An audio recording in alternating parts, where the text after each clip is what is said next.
তোমাদের সাথে প্রথম কথা হচ্ছে যে আমরা একটা সাময়িক বিজয় অর্জন করেছি, কিন্তু আমাদের সংকট কিন্তু কাটেনি, অন্ধকার কাটেনি। এখন আমরা গত রাতে কিছু ক্যাওটিক সিচুয়েশনের কথা শুনেছি বাংলাদেশে, আপনারা দেখেছেন অনেকে।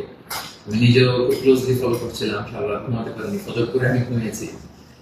তো এজন্য আমাদেরকে সজাগ থাকতে হবে, সম্মত ভাবে সজাগ থাকতে হবে, ঐক্যবদ্ধ থাকতে হবে। মাইলস টু গো, অনেক দূর আমাদেরকে যেতে হবে। আন্দোলন বা বিপ্লবের এটা হচ্ছে আন্দোলন শেষে একটা সফল বিপ্লব বা গণ অভ্যুত্থান শেষে এটা হচ্ছে প্রথম ধাপ, যে স্বৈরাচারের পতন হয়েছে।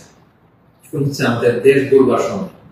এই সময় আমাদেরকে অত্যন্ত ধৈর্যশীলতার পরিচয় দিতে হবে, দায়িত্বশীলতার পরিচয় দিতে হবে। বিজয়ীরা দায়িত্বশীল হয়, আর যদি দায়িত্বশীল অ্যাটিটিউড আমরা দেখাতে পারি তবে এই বিজয় কিন্তু আমাদের টেকসই হবে।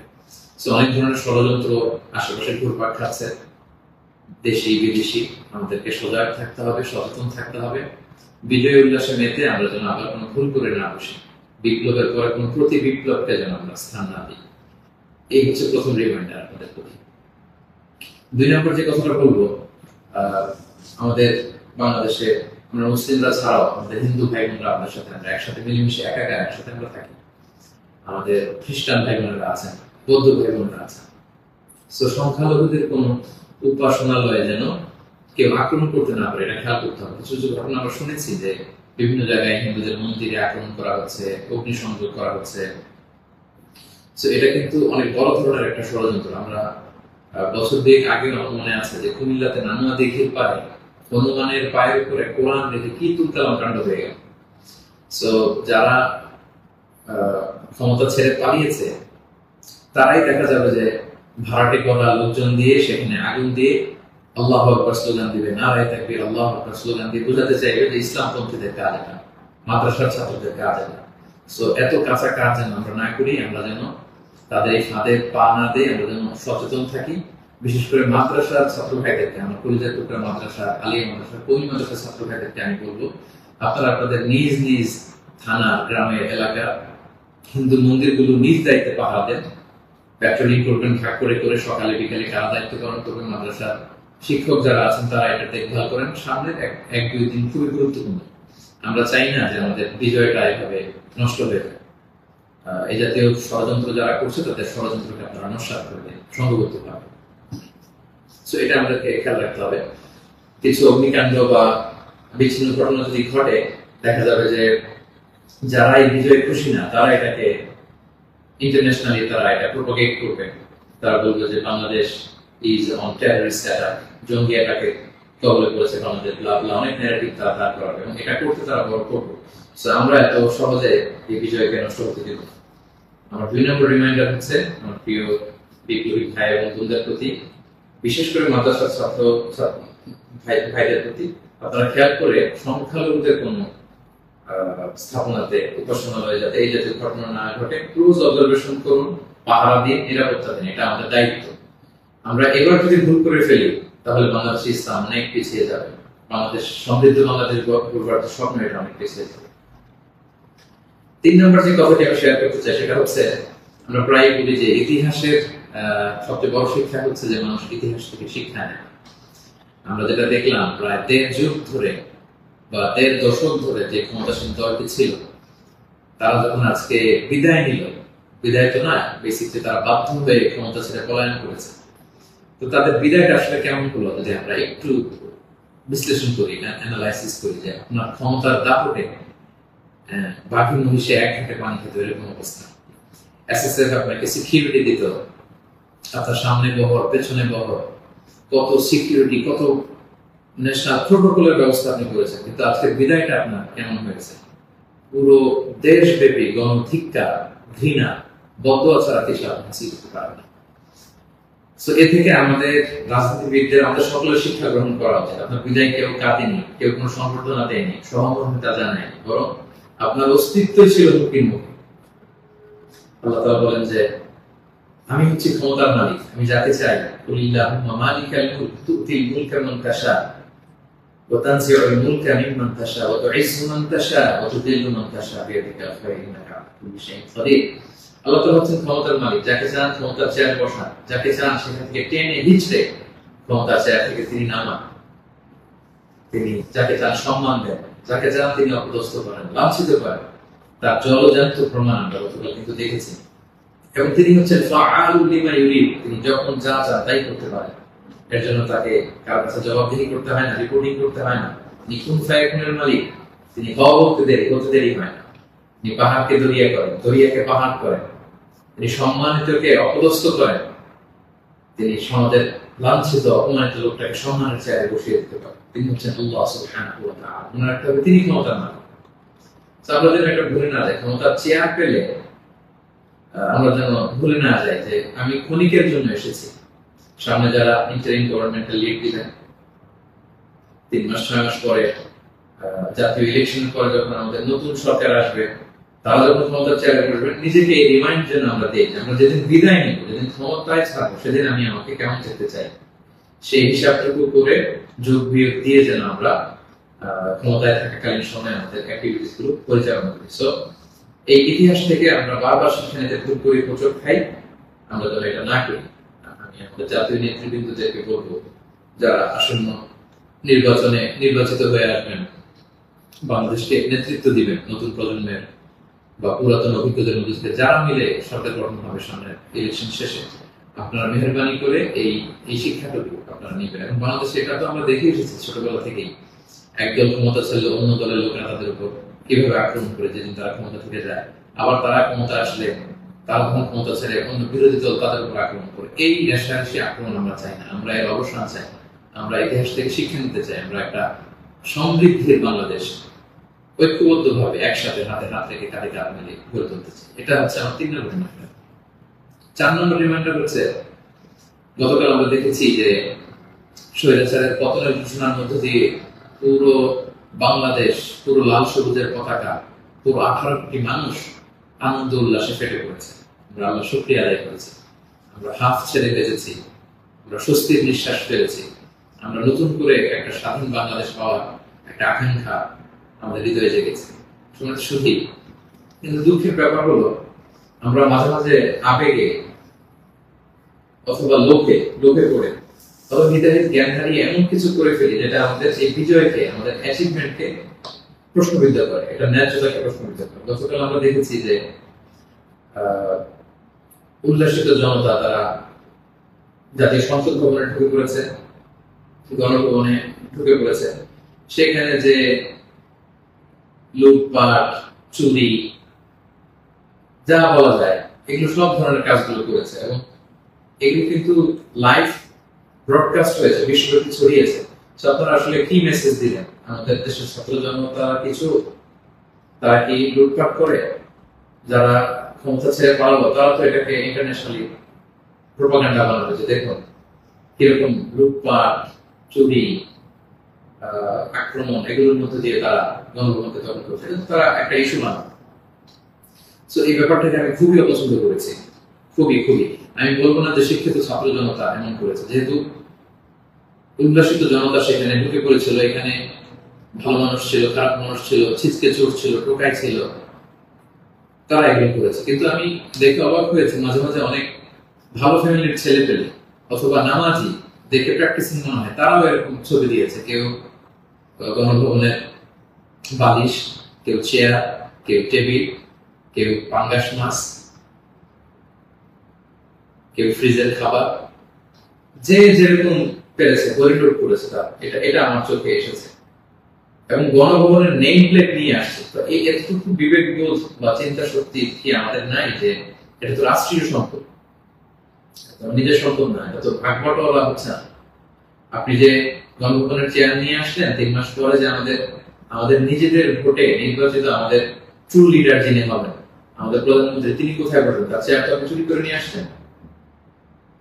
তিনি থাকবেন কোথায়? তার বালিশ তো আপনি নিয়ে আসছেন। একটা বালিশ নিয়ে এসে, একটা হাঁস নিয়ে এসে, একটা কম্বল নিয়ে এসে আপনি আসলে কতটুকু লাভ করতে পারলেন? কিন্তু গোটা বিশ্বকে আপনি একটা নেগেটিভ মেসেজ দিলেন এবং আমাদের এই বিজয়কে আপনারা প্রশ্নবিদ্ধ করলেন। এটা অনেক বড় ভুল আপনারা করেছেন, সম্মিলিত ভাইয়া, যারা এটা আপনারা করেছেন। আমরা পৃথিবীর বিভিন্ন জাতি গোষ্ঠীর মধ্যে থেকে তাদের অনেক ভালো গুণ দেখি, এগুলোকে আমরা নিতে পারি না? মানুষ তো নিজেদেরকে ভালো জিনিস দেখে দেখে সেগুলো অ্যাডপ্ট করে করে মানুষ নিজেকে সুন্দর করে, পলিশ করে। আমরা জাপানিজদেরকে দেখেছি তারা কত ভদ্র পরিচ্ছন্ন। অলিম্পিকে তারা খেলা দেখতে যে স্টেডিয়ামের মধ্যে দর্শকেরা যখন খাবারের প্যাকেট, চিপস, পানির বোতল, টিস্যু ফেলে দিয়েছিল, তারা অন্যান্য দর্শকদের মতো স্টেডিয়াম ছেড়ে চলে যায়। খেলা দেখা শেষে তারা নিজেরা সব ময়লাগুলো, গার্বেজ গুলো পরিষ্কার করে তারপর ক্লিন করে সেই দর্শক গ্যালারি তারা ছেড়েছে। গোটা বিশ্বে তারা প্রশংসিত হয়েছে। তো এই যে তারা একটা মেসেজ দিল গোটা বিশ্ববাসীকে যে আমরা সিভিলাইজড, আমরা পরিচ্ছন্ন। আমরা আমাদের গতকালের বিজয় উদযাপন করতে যে কি এটা করতে পেরেছি? এই যে আমাদের মধ্যে অধৈর্য, অস্থিরতা, এই যে সাময়িক বেনিফিটের হওয়ার যে মানসিকতা, এইটা যদি আমরা ঠিক করতে না পারি, এই গণবিপ্লবে, গণ অভ্যুত্থানে, নতুন সরকার কিচ্ছু আসা যাবে না প্রিয় ভাইরা। মানে I'm telling you the truth, I'm telling you the reality, এটা আপনাদের মনে রাখতে হবে। বাস্তবতা হচ্ছে আমরা যেমন, আমাদের নেতারাও যেমন। আমরা গতকাল হরিলুট করেছি, আমাদের নেতারাও হরিলুট করেছে। আমরাও চুরি করেছি, তারাও মানে চুরি করতো। আমরা আসলে সুযোগের অভাবে সব বাস্তবতা যেটা, কথাগুলো এই মুহূর্তে, বিজয়ের মুহূর্তে তিক্ত হলেও আমাকে ইসলামিক পয়েন্ট অফ ভিউ থেকে এই রিমাইন্ডার গুলো আমাকে বলতে হচ্ছে। Sorry for that. তারা পদ্মা সেতুতে দুর্নীতির সুযোগ পেয়েছে, ওই লুট করেছে। তারা দেশের বড় বড় মেগা প্রজেক্টে লুট করেছে, আর আপনি ছোট্ট জিনিস লুট করার সুযোগ পেয়েছেন, ওইটা করেছে। কোনো পার্থক্য নাই। তারা করেছে বড় বড় হরি লুট, আপনারা করেছেন ছোট ছোট চুরি লুট। এই তো পার্থক্য তো আমাদের এতটুকুই। এই জিনিসটা আমাদেরকে বুঝতে হবে যে এগুলো রাষ্ট্রীয় সম্পদ। সেখান থেকে একটা সুতা কেন আমরা টাচ করবো? আপনারা গণভবন ঘেরাও করেছেন, ভেতরে যে উল্লাস করবো, তাকবীর দিন। এমন দেশকে কোথাও খুঁজে পাবেন না তুমি, সকল দেশের রানী সেজে আমার জন্মভূমি, গলা ছেড়ে দিয়ে সবাই মিলে কোরআন গান করতে, গোটা বিশ্ব দেখতো আমরা কত সিভিলাইজ, আমরা কত সভ্য করবো। সেটা না করে আপনারা ভাঙচুরের মতো কাজ, লুটপাটের মতো কাজ আমরা করে ফেলছি। আমি বলবো না যে সবাই বুঝে করেছেন, অনেকে রাগ থেকে, ক্ষোভ থেকে, ঘৃণা থেকে এটা করেছেন, কিন্তু কাজটা ভুল করেছেন। প্রথম যেটা করতে হবে, আপনাদেরকে আল্লাহর কাছে ক্ষমা চাইতে হবে। আল্লাহর কাছে ক্ষমা চান। দ্বিতীয়ত এগুলো ফেরত দিয়ে আসতে হবে প্রিয় ভাই।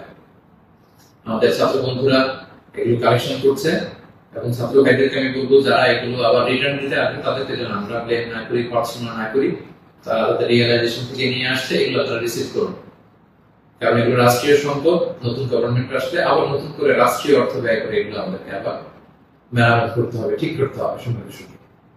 এবং একজন মুমিন এই কাজ কখনো করতে পারে না। একজন বিশ্বাসীর সাথে এই ধরনের মাইন্ডসেট, অ্যাটিটিউড যায় না প্রিয় ভাই বোনেরা। ছোট একটা হাদিস বলে পয়েন্ট আমি শেষ করছি। খাইবারের যুদ্ধ থেকে রাসূল সাল্লাল্লাহু আলাইহি ওয়াসাল্লাম সাহাবাদেরকে নিয়ে ফিরছিলেন বিজয়ী হয়ে। আপনাদের মনে থাকবে কথা, ইহুদিদের বিরুদ্ধে এই যুদ্ধ হয়েছিল, সপ্তম হিজরির ঘটনা। ফেরার পথে রাসূল সাল্লাল্লাহু আলাইহি ওয়াসাল্লাম একদিন খাদেম রাসূল সাল্লাল্লাহু আলাইহি ওয়াসাল্লাম উটের হাওদাস ঠিক করছিলেন, এমন সময় একটা বিক্ষিপ্ত তীর এসে তার গায়ে লেগে সে সেখানে মারা যায়। সাহাবারা তার জন্য দোয়া করলো। তারা বললো কি খুশ নসিব তার, যুদ্ধ থেকে ফিরে আসার পথে এই মুজাহিদ শহীদ হয়েছে, জান্নাতের নীল পাখি হয়ে সে ঘুরবে। রাসূল সাল্লাল্লাহু আলাইহি ওয়াসাল্লাম বললেন, না, তোমরা এই মন্তব্য করো না, তোমরা জানো না আমার এই লাশ সে সুযোগ পেয়ে রাষ্ট্রীয় সম্পদের অর্থাৎ গনিমতে যেটা পেয়েছিল ভাগ বটোয়ারার আগে সে লোকচক্ষুর আড়ালে একটি চাদর চুরি করেছিল, এবং এই জাহান্নামের এই চাদর তার গা পেঁচিয়ে তার শরীরকে জ্বালিয়ে ফেলবে, তাকে দগ্ধ করবে। আল্লাহু আকবার। অনেক লম্বা কথা, আমি সংক্ষেপে শেষ করে দিচ্ছি। সময়টা যদি আপনি খেয়াল করে দেখুন, একজন সাহাবী, বিশ্বনবীর সার্ভেন্ট, সে রাষ্ট্রীয় এই সামান্য একটা চাদর চুরি করার কারণে রাসূল বললেন শাহাদাত তো দূরের কথা, এই চাদর তাকে অগ্নিদগ্ধ করবে। তো আপনার কি ভয় পায় না? আপনি যে গণভবন থেকে বালিশ নিয়ে আসলেন, চাদর নিয়ে আসলেন, ওখানকার টিভি নিয়ে আসলেন, ওখানকার জিনিসপত্র যে আপনি কাঁধে করে নিয়ে আসেন, ফুলের টব এটা সেটা ভেঙে যে নিয়ে আসেন, এগুলো যে আগুনের লেলিহান শিখা হয়ে আপনাকে জ্বালাবে, আপনার কি ভয় হয় না?